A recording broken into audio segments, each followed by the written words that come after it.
അലൈഹി വസല്ലമ മക്കയിൽ നിന്ന് മദീനയിലേക്ക് പലായനം ചെയ്ത്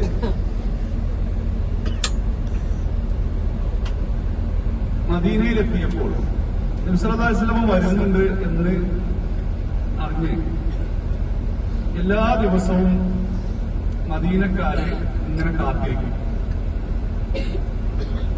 രാവിലെ കാത്തിരിക്കും, ഉയർന്ന സ്ഥലങ്ങളിൽ കയറിയിട്ട് ഇങ്ങനെ കാത്തിരിക്കും. വെയിൽ ചൂടാകുമ്പോൾ അവർ വീടുകളിലേക്ക് പോകും. പിന്നെ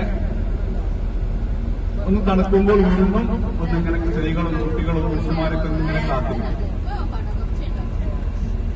അപ്പൊ ഒരു ദിവസം കുറച്ച് വെയിൽ ചൂടായ സമയത്ത് എല്ലാവരും വീടുകളിലേക്ക് പോയ സമയത്ത്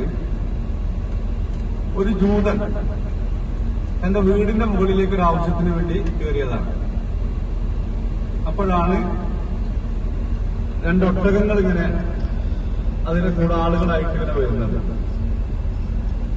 അപ്പൊ ഈ ജൂതന് മനസ്സിലായി എല്ലാ ദിവസവും മുസ്ലിങ്ങൾ കാത്തിരിക്കുന്ന ആ നബിയാണ് വരുന്നത് എന്ന് ജൂതന് മനസ്സിലായി.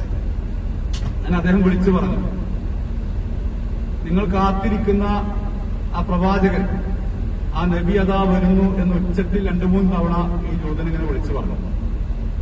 അങ്ങനെ മുസ്ലിങ്ങളെല്ലാവരും ഒരുമിച്ച് കൂടി നബി സല്ലല്ലാഹു അലൈഹി വസല്ലമയെ സ്വീകരിച്ചു.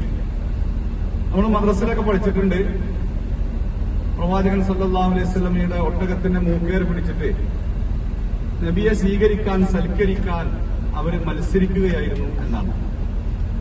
എന്റെ വീട്ടില് നബി വിരുന്ന് വരണം, എന്റെ വീട്ടിലേക്ക് വരണം എന്ന് പറഞ്ഞിട്ട് ഒട്ടകത്തിന്റെ മൂക്കുകയർ പിടിച്ചു വലിക്കുകയായിരുന്നു.